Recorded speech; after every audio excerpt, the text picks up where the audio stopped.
Just a week before tying the knot, my girlfriend blew a massive budget snagging the rights to a book, all because her ex-boyfriend wrote it.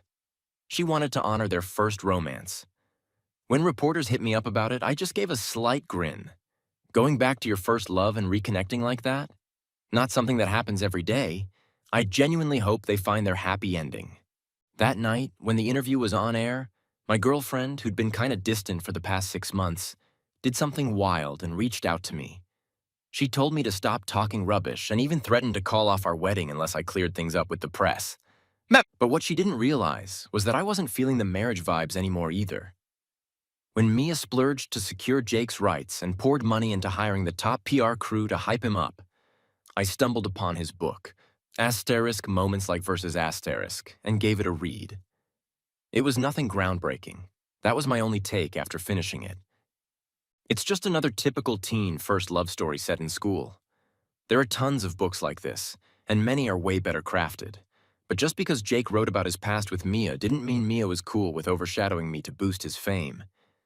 And with less than a week until our wedding, I tried calling her, but her assistant answered. It looked like my calls were being rerouted. Bro Lou, Mia's in a meeting right now. Try calling back in 2 hours. The assistant's tone was icy. After all, Bro Lou's schedule is packed every single day. It felt like she was mocking me, like I, a washed-up actor, had nothing better to do. Over the past 2 years, this assistant, who always stuck by Mia, seemed to notice the growing gap between us. She didn't treat me with the same respect anymore. I smirked. Fine. After hanging up, my manager, Sarah, looked worried. The media has shut down all the exits. Looks like you gotta do an interview, Daniel. What did Bro Lou say? I didn't even get through to her. What can I say? I kept my cool and stood up. Let's go. Say what needs to be said. Sarah was stunned, immediately catching on to what I meant. Wait, but isn't that off? Why wouldn't I use this chance for some free publicity? As a washed-up actor, I had called Mia to ask how to handle the media storm aimed at me. But since she sent her assistant to deal with me, there was no need for either of us to save face. I pushed open the door and stepped out. Reporters swarmed me instantly. Microphones shoved in my face, eyes hungry for gossip. They saw Jake and Mia board a flight to Greece this morning. What are your thoughts? Daniel, your wedding with Mia is next week. Will her trip with another guy mess things up? So, Mia wasn't in a meeting. According to her assistant, she's vacationing with Jake overseas. Mr. He, some netizens are saying that Asterisk Moments Like versus Asterisk is actually about Jake and Mia's relationship. Is that true? Flashes went off everywhere, capturing every flicker of my expression. I smiled professionally and spoke loud and clear for everyone to hear. Yeah, all that's being speculated is true. I believe reuniting with your first love is rare. I wish them all the best. As expected, that interview blew up in the entertainment news. Mia, Jake, and me were trending in real time. Social media went nuts with theories, digging into every detail about the three of us. Jake's fans went after me, calling me a washed-up actor, saying I was riding his coattails and trashing their favorite author. But my fans fired back, labeling Jake a homewrecker and Mia a cheater. Most people just enjoyed the drama. Some laughed at me for being a sucker, while others said I was a gold digger, living off Mia's money and deserved the fallout. But overall, most comments were in my corner, mocking me, but no one really defended Jake for stealing someone's fiancé. After all, Mia and I had been together as long as Jake's been in the scene. His fan base couldn't compete with the general public. The more they talked, the more people insulted him, forcing his fans to stay quiet. Some gossip sites even uncovered that Jake lived in the same neighborhood as us, making the public opinion against him even worse. People started saying the neighbor's lover instead of the lover next door. I was kinda shocked. Jake lived nearby. That explained a lot. I'd woken up late a few times to find Mia missing from bed. When I called her, she said she couldn't sleep and was taking a stroll in the garden. Turns out her walks led her to Jake's place. Realizing this, I took a moment to check in with myself emotionally. Honestly, it was kind of funny, and I didn't care what Mia did anymore. Mia's assistant kept calling and texting me, but I didn't even read them. Just blocked her. It was hilarious. Why didn't she do something sooner? I'd given her a chance, but she didn't take it. That night, Mia, still abroad, must have realized the chaos back home. Finally, she called me, the first time she'd reached out in 6 months. It's kind of funny when you think about it. Less than a week left before our wedding. Everyone knew we'd been together for a decade, but in the end, she ditched me for Santorini with her first love, leaving me in this awkward spot. I answered the call, curious how Mia would explain all this. Instead, she started throwing accusations. Are you out of your mind? What kind of crap were you telling the media? I worked hard to build up Jake's reputation, and now you've ruined everything. Daniel, you better release a statement saying that Jake is a close friend and I brought him to Santorini to help with wedding planning. I laughed. Seriously? Mia's voice was full of impatience. What's real or not? Just go with the statement and handle the PR. Oh, so it wasn't real after all. That story about Jake helping with the wedding? She just wanted an excuse to bring him along. I couldn't go along with that. I refused outright. Mia didn't expect me to say no. She went silent for like half a minute before exploding with anger. What do you mean you can't? You messed things up by talking nonsense, so you better fix it. Remember where our wedding's at? Her voice went quiet. I stayed calm and continued. The invites are already sent out and the location is clear. You hired a local wedding planner and the venue is set at a hotel here in the country. You think the media won't figure that out? Santorini. I remembered when we were still in love. She said we had to have our wedding in Santorini. She wanted everyone to witness our love in that romantic spot. But when we started planning, she was distant. Always busy, saying the company had a big deal and no time for an overseas wedding. A fancy hotel here would just get it over with. We'd been together so long, no need for a big fuss. Yet here she was, taking another guy to the very place we once dreamed of for our wedding. Furious and embarrassed, Mia snapped. I don't care about any of that. Just fix this mess. I don't want any bad press about Jake when we come back. Otherwise, there's no need for us to get married. With that, she hung up. She thought threatening to call off the wedding would get her way. I tossed my phone aside and went back to packing my suitcase. What a joke. Mia, I didn't want to marry you either. Mia and I had been together for 10 solid years. Our relationship was always steady until last year when things started going sideways. I didn't know Jake was Mia's first love back then. It was odd that Mia, always so busy with work, suddenly had time to read novels. She said she was scouting stories to buy rights early before they blew up so she could turn them into movies or TV shows later. So I didn't push further. But half a year ago, Mia suddenly spent millions to buy the rights to a novel under 300,000 words. She teamed up with the website hosting the novel to push the author, Jake, into the spotlight as one of their top writers. There were book signings, PR teams, and all kinds of promos. That's when I felt something was off and decided to read the novel myself. After finishing it, I couldn't help but think, what made this dull, slow-paced coming-of-age story worth millions? So I had someone secretly check out the author. That's when I found out that before Mia and I broke up, Jake was her first love. I even discovered that it was Mia who encouraged Jake to start writing novels. She promised him that no matter what he wrote, she'd promote him and make him famous, so no matter how bad the novel was, as long as Jake wrote it about their teenage love, Mia would buy it all. But why? I was Mia's fiancé, her partner for 10 years. Yet, for a relationship lasting less than 2 years, she spent money on rights and heavily promoted her first love. So, what does that make me? What were the past 10 years of my life worth? I'd been in the entertainment biz for so long, experiencing fame and failure, but never once asked Mia for help. But the fiancé I loved so much was exhausting herself, going all out to make another guy famous. I felt like the biggest joke ever. For the first time in our decade together, I got really mad at Mia. I thought she'd feel guilty, but instead, Mia sneered and said, "Daniel, you're such an ungrateful fool. You think I've never helped you? Sure, you're too proud to ask for help, but everyone in the industry knows you're my boyfriend. Just that alone made people think twice before replacing you. You think you haven't been replaced in this fast-paced entertainment world just by luck? It's me, Mia. My company, United Culture, controls half the resources in this industry. You should be thankful I'm your fiancé, keeping you somewhat relevant. Otherwise, without me, you'd be a washed-up actor, trampled by everyone. Seeing Mia's sneer and condescending tone, I realized I'd never truly understood her. After our fight, Mia didn't care about our wedding date. She started a cold war with me, even blocking my access to industry resources. Back when I was at my peak, I'd signed with Mia's company, United Culture. If she wanted to shut me down, there wasn't much I could do. My work stopped, and I was basically blacklisted. But luckily, during that 6-month freeze, my contract with United Culture expired. Maybe Mia forgot or didn't care. Either way, she never sent a renewal offer.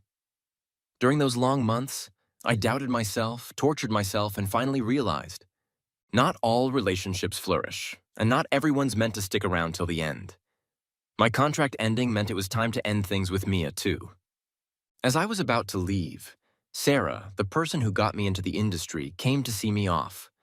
We'd climbed the ranks together, and she'd become a well-known manager. She could have started her own company, but out of loyalty, she stayed with the same one, and after Mia cut her resources, she suffered the same suppression as me. In a way, she ruined her career because of me. If there was one person I owed the most, it was Sarah. I transferred all my savings to her, hoping to make it up. But Sarah just patted my shoulder. The path you chose, you gotta own it. The company offered you 2 contract renewals, and you turned both down. She smiled. Maybe the universe is testing you, Daniel. I've decided to start my own agency. The money you gave me, consider it an investment. I hope when you come back, you'll be the pillar of my company. I smiled and agreed. As I was about to pass through security, Sarah suddenly called out to me. By the way, your wedding ring is here. I got it. Throw it away. It wasn't important. The ring had been chosen by Mia's wedding planners. It had no sentimental value. I'd let go of this 10-year relationship, so anything symbolic of it didn't matter anymore. Sarah nodded. Safe travels. I'll be waiting for you to come back. As the plane landed in another country, I snapped my old SIM card in half, keeping only Sarah's contact info. Everything from now on was a fresh start. I enrolled in a renowned drama school in the US. During the 5 years I was signed to Mia's company, United Culture, I went from being a top actor to fading into obscurity.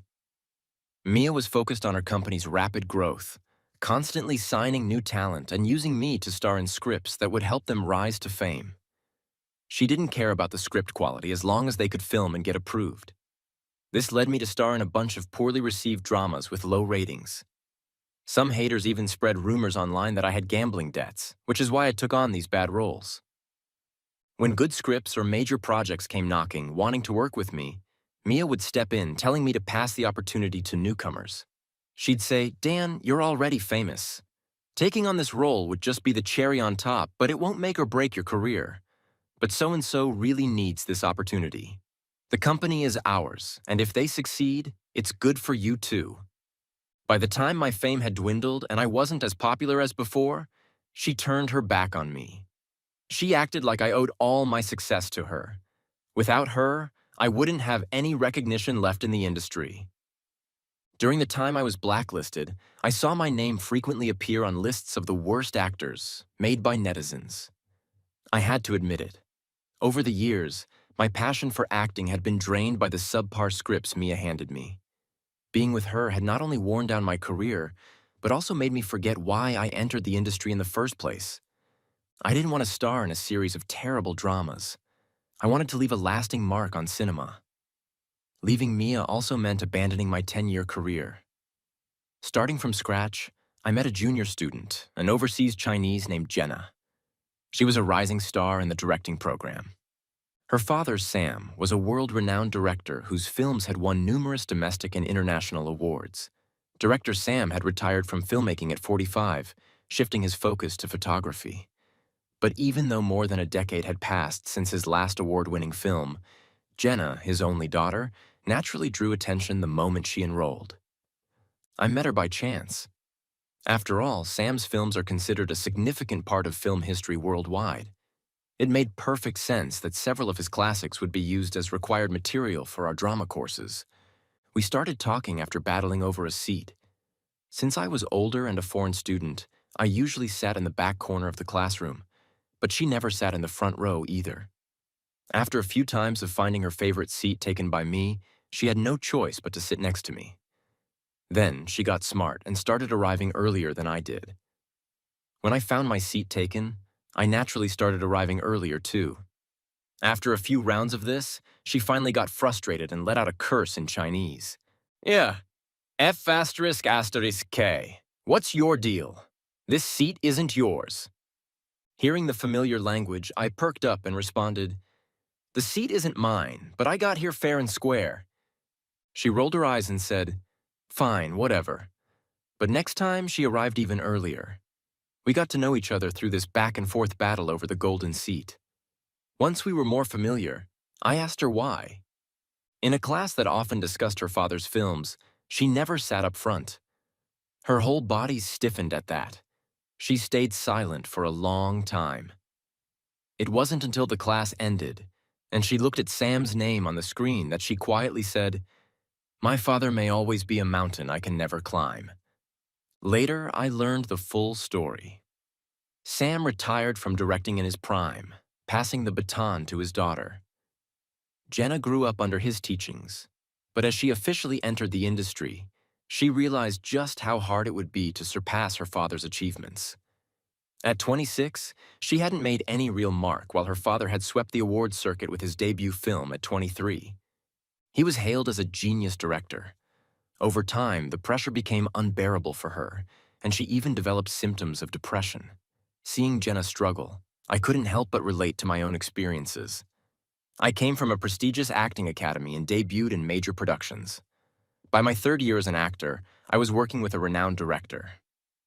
Reaching the peak of my career, I won my first award, and countless offers for roles and endorsements flooded in. I was raking in both fame and fortune, becoming a rising star known for my acting skills. But after I dissolved my studio and signed with Mia's company, I became like a candle, slowly burning away all my passion. Because I had once stood at the top, falling felt even more painful and unfair. What Mia didn't know was that I, too, had been on antidepressants for a long time. During those 6 months when she blacklisted me and gave me the silent treatment, I even self-harmed and attempted suicide. But in the end, I pulled myself out of that dark place. I decided to give up everything from my past and start anew somewhere else. Perhaps Jenna found some inspiration in my story. She decided to take a year off from school, and I didn't stay idle during that year either. I tried various short-term jobs. I worked as a cashier at McDonald's, a waiter in a bar, washed dishes in restaurants, and even did manual labor at construction sites. Ever since I graduated from university, I had been in the entertainment industry. In reality, I lacked any real experience or empathy for the life of ordinary people. Looking back, this was the first year I truly saw the complexities of society. The first year I experienced how a regular person struggles to survive. Over time, I gained new insights into acting. When Jenna returned to school, she came back full of new ideas. She planned to shoot a short film and invited me to be the lead actor. Of course, I agreed without hesitation. Jenna submitted the film to several short film festivals, and it received remarkable results. She finally made a name for herself in the film world, overcoming the immense pressure she had been under. The success of the short film helped ease some of that pressure. It also brought a wave of new inspiration and creativity. Jenna quickly began preparing for her first feature film. She even wrote the script herself, a surreal suspense drama. Once again, Jenna invited me to play the lead role in her film. In this movie, I played a transgender individual with schizophrenia. Undoubtedly, this was a huge challenge for me. We filmed the movie intermittently over 3 years. Both of us were under a lot of pressure, but the film was worth the time and effort we put into it. When it was finally released, it received widespread acclaim both inside and outside the industry. Jenna truly became famous through this film. At 30, she achieved what her father had, a debut film that swept numerous awards. The media hailed her as a late-blooming genius. My name also resurfaced alongside her film, reappearing before the public. That year, I turned 35. Jenna's film was also invited to participate in a domestic film festival. As the male lead in her film, I received an invitation too. After 5 years away from my homeland, I finally decided to return, unlike when I left, unnoticed and forgotten. When Jenna and I landed, we were greeted with a warm welcome from the media and fans. The airport exit was packed to the brim. We were bombarded with countless questions until one reporter suddenly asked, "Mr. He, 5 years ago, you left the country and your wedding was canceled. Now that you're returning with a new film, do you plan to reunite with Miss Liu from United Culture?" Hearing Mia's name, I was momentarily taken aback. After all, 5 years had passed. Except for Sarah, I had completely cut ties with everyone from my past. Sarah had briefly mentioned when I first arrived in the US that Mia was looking for me, but I told her I didn't want to hear anything about Mia anymore, so I had no idea how Mia was doing now. Instinctively, I blurted out, "What? She hasn't married Jake yet?" I thought, given how much she had publicly promoted her first love, she must have been deeply attached to him. But judging by the reporter's tone, she still wasn't married. Perhaps my genuine confusion piqued the reporter's interest. Suddenly, all the questions were aimed at me. Mr. He, are you saying you haven't been in contact with Miss Liu at all? Is it true, as rumors suggest, that your relationship with Miss Liu has completely fallen apart?" I couldn't help but laugh. I thought I made it clear 5 years ago, but if there's still any doubt, let me reiterate. I have no further relationship with Mia. I wish her and her first love all the best. Now, let's end the personal questions here. I hope everyone can focus more on our film. Once we finally escaped the reporters and got into the car Sarah had arranged, Jenna pulled down her mask and smiled at me. "You once told me you were a popular actor back home. I didn't believe you at the time, but now I see I underestimated you." I chuckled. It's not exactly a great reputation. Being remembered for a scandalous love triangle isn't something I'm proud of. I was a bit worried this might affect the film's promotion back home. But to my surprise, Jenna, in her usual carefree manner, said, "What's the big deal? This could even bring some buzz to my film. It's a niche project after all. Although I made it with the intention of winning awards, if more people buy tickets, I'd be all for it." After saying that, she leaned in closer and whispered in my ear, "Let me ask you something. Do you really have no feelings left for your ex-fiancé of 10 years? I had once told Jenna about my past with Mia. At that time, she asked me, "If Mia hadn't wanted to break up with you, what would you have done?" Looking back now, her question feels almost prophetic. It turns out, Mia didn't end up with Jake after all. I understood what Jenna was really asking. She wanted to know if there was any chance that Mia and I could get back together. I thought about it and told her, "I just find it all very annoying. I had assumed that after I left, Mia and Jake would live happily ever after. But surprisingly, she remained single all these years. I had a feeling that during my time back in the country, Mia might cause trouble for me." Sure enough, my instincts were right. Since I had signed with Sarah's new agency, the next day when I went to the company to see Sarah, I ran into Mia. 5 years had passed. Mia had gained quite a bit of weight. She wasn't young anymore. As soon as she put on weight, all traces of her youthful charm vanished, and her age seemed to catch up with her all at once. She looked like she could be 40, and I'd have believed it. When we saw each other, we were both stunned. Mia was the first to react, excitedly calling my name, but very quickly, for some reason, her face changed and she hurried away. I found the whole encounter a bit baffling. When I reached Sarah's office, I could still see a trace of lingering anger on her face. I had a hunch it was related to Mia. So I asked Sarah. As soon as she heard that I had run into Mia, she couldn't hold back and started cursing. I've never seen someone so shameless in my life. From her words, I pieced together Mia's life over the past 5 years. After I left, Mia searched for me for 2 days, but when she heard from Sarah that I had gone abroad, she suddenly became furious and told Sarah to pass on a message. If I kept up this act, she would replace me with Jake at the wedding in 2 days, saying I'd regret it. By that time, I had already told Sarah not to tell me anything about Mia anymore. Sarah knew how determined I was, so she didn't pass on Mia's message. Did she go through with it? Did she really replace me at the wedding? I asked. Sarah let out a mocking laugh. Replace you? Could she even pull that off? In the end, the wedding didn't happen. When reporters asked her about it, she said you two had planned to hold the wedding in Santorini and that the trip she took with Jake was to scout the location.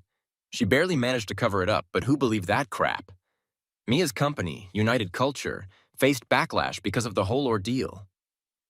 Her efforts to promote Jake were also undermined by my comments, giving the public something to laugh at. A youth novel with a small target audience was suddenly dug up by the gossip-hungry masses. Besides Jake's hardcore fans, most people who read asterisk moments like versus asterisk shared my opinion. It was a mediocre, uninspired youth romance. Most people couldn't understand how it had been hyped up so much. It even ended up being voted as the most overrated youth literature on several platforms. As they say, to wear the crown, you gotta bear its weight. Mia had built such an enormous platform for Jake, but his talent couldn't live up to the public's expectations. The novel was torn apart by critics. As more people read it, they noticed that many of Jake's sentences were eerily similar to those in a lesser-known web novel. So, before Jake could clear his name from the cheating scandal, he was hit with plagiarism accusations. Plagiarism in online literature is always hard to define. The original author found out about the plagiarism and, armed with evidence, filed a lawsuit against Jake. The case dragged on for years without resolution. The main reason was that asterisk moments like verses asterisk had no real literary value to begin with. The fame and accolades Jake had received were largely manufactured. The original author demanded compensation, but Jake refused. He believed the work he plagiarized wasn't worth much and that if it weren't for Mia, even if he had plagiarized, the novel wouldn't have gained so much attention. This twisted logic led to years of entanglement between him and the original author. With the case frequently trending on social media, netizens demanded that Mia and Jake apologize to the original author for the plagiarism scandal. Yet, in a move no one could understand, Mia chose to ignore the backlash and instead assembled a high-profile team, boldly announcing plans to adapt asterisk moments like versus asterisk into a film. This move caused an even bigger uproar online. Mia probably wanted to take the infamous route. She stubbornly pushed through the criticism and finished filming within 6 months, rushing to release it as fast as possible. As expected, the movie, hastily put together, lacked any sincerity. Even though Mia cast the most handsome young male leads and the prettiest rising actresses from her company to tell this youthful story, the audience still criticized it, accusing her of feeding them garbage. Are you serious? Not only do I have to watch the ugly kids of capitalists, but they're also forcing me to witness her cringeworthy first love. Whoever watches this plagiarized junk is a total idiot. Comments like these were everywhere. This went completely against Mia's expectation that the more fiercely the audience criticized, the more people would watch. In the end, this high school romance film, which reportedly had a 200 million yuan investment, made less than 10 million at the box office. She lost everything. In the past, such a loss wouldn't have mattered much. But Mia had signed a performance contract with her investors. The dismal failure of asterisk moments like versus asterisk meant she couldn't meet her contract's performance targets. Shares in United Media were divided up. As the CEO and majority shareholder, Mia was completely ousted by the investors. All right, so what does that have to do with her coming to find you? Sarah rolled her eyes. Isn't it because your movie became famous? Mia went around claiming you were still one of United's artists. Only after she accepted several endorsement deals for you did she realize your contract had long expired. When she found out, she immediately announced that you had already signed with my Hechuang Media. That's when Mia came to fight with me. Sarah rubbed her temples, but Mia couldn't produce any evidence proving you were still under her company. So, although the argument blew up, public opinion sided with me. That's when I learned about this series of events. Sarah warned me. Anyway, things haven't been easy for her in recent years, so she'll probably come looking for you. Stay alert. Sarah's prediction turned out to be spot on. As I left the company building, Mia hadn't left but was waiting at the entrance. The security guards had tried several times to make her leave, but she wouldn't budge. When she saw me, her eyes lit up. Dan, I need to talk to you. I raised my hand to stop the guards. She stood up straight, adjusting her disheveled clothes. It's been a while. Can we talk? In a quiet tea house, Mia personally poured tea and set it in front of me. Even though she had asked to talk, we sat in silence for a long time. I glanced at the tea in front of me. If you've got something to say, just say it. Mia gave me a bitter look. I'm sorry. That was all she said. After all this time, this apology was a stark contrast to her arrogance 5 years ago. Seeing that I wasn't moved, Mia's face turned red, then slowly went pale. Her voice weakened. I didn't get together with Jake. It was all a misunderstanding. I never meant to break up with you. A mocking smile tugged at the corner of my lips. As I smiled, her voice grew fainter.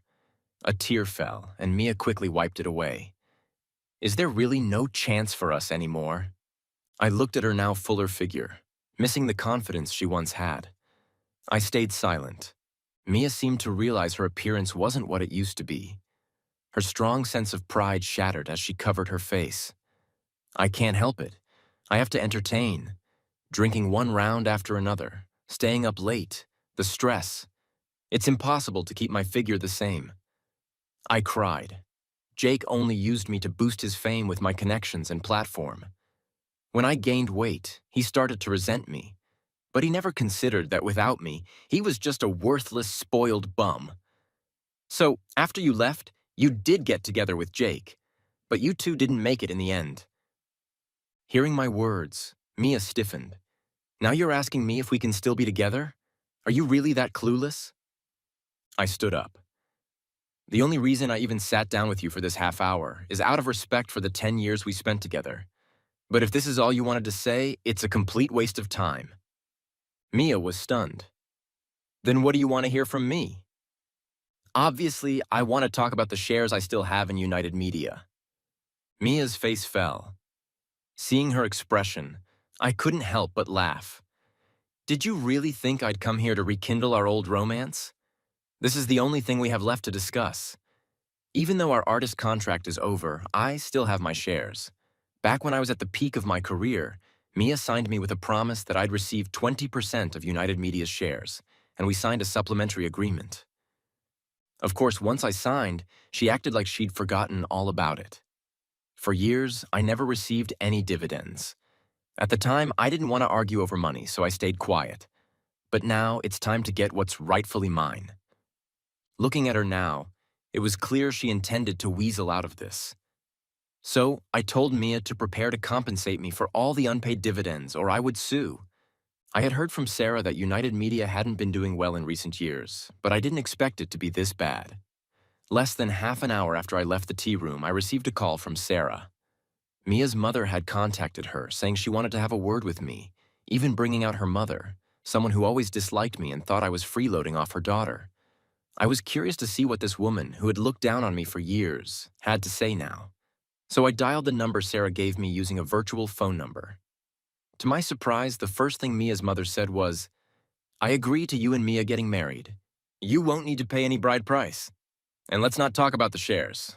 You'll be family, so no need for two families to discuss business." I was speechless. When I didn't respond, she grew impatient. "What? You still want the shares?" Let me tell you, Daniel. Back in the day, many men lined up to marry my daughter. But she wasted her youth waiting for you.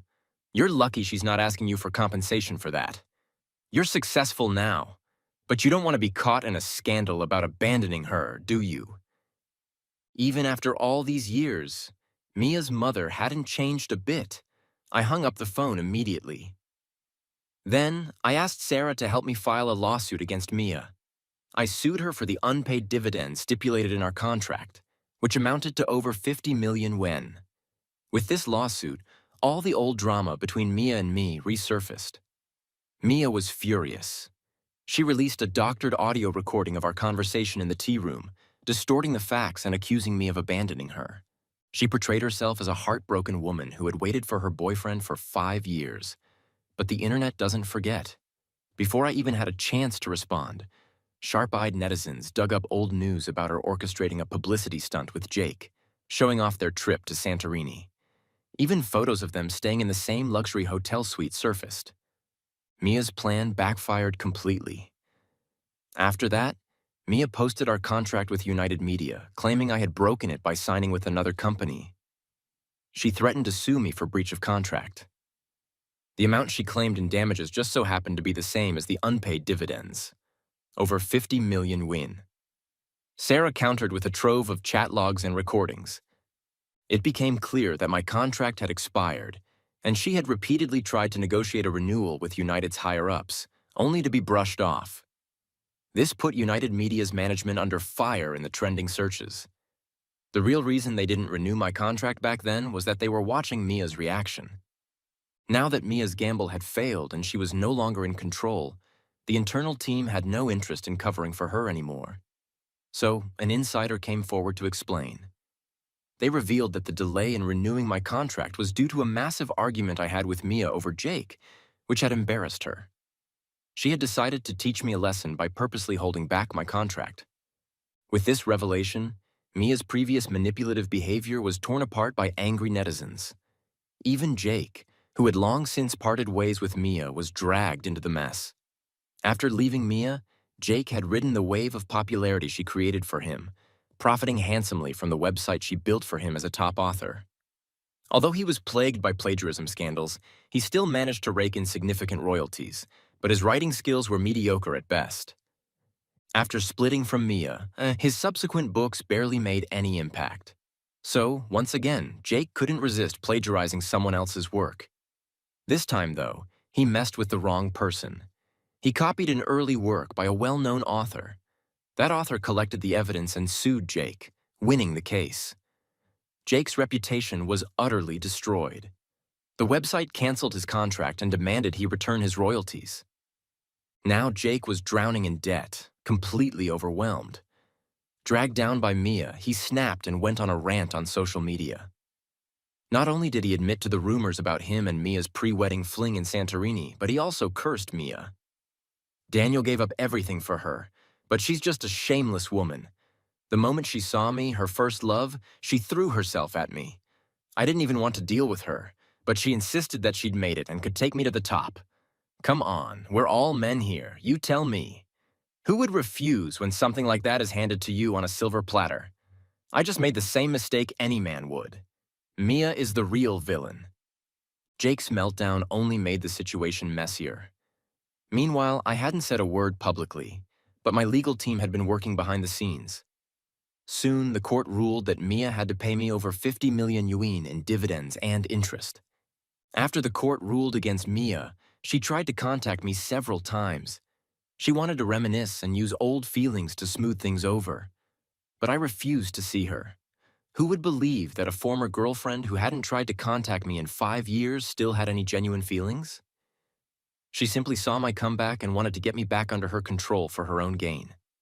I'm not sure what Mia had been up to all these years. To pay the 50 million yuan, she had to sell her house and some of her shares. Once the money was in my account, I immediately sold my shares in United Media to Mia's major shareholder. By the time she found out, it was too late. She had completely lost her absolute control over United Media. In the end, United Media was renamed Fading Media and merged under the major shareholders' conglomerate. Mia had spent over a decade building her empire, only to end up as a mere employee for someone else. Jake didn't fare any better. His shameful public rant attracted the attention of bored internet users, and some even dug up personal details about his current girlfriend. Harassing her endlessly, the woman he had just started planning to marry broke up with him after all the harassment. 5 years ago, he ruined my chance to get married right before the wedding. 5 years later, he lost his own fiancée. After that, I stopped paying attention to either of them. Jenna stayed in the country for a while before deciding to return to the US for further studies. On the day I saw her off, Jenna said to me, "Next time, can you be my leading man again?" I nodded. "Of course." Jenna smiled mischievously. "I mean, be the leading man in my life." I froze. But by then, she had already turned and walked through the security gate without looking back. It was as if those words had been a figment of my imagination. "Of course. It wasn't until I was nearly 40 that I finally gained the approval of Jenna's parents. But that's a story for another time.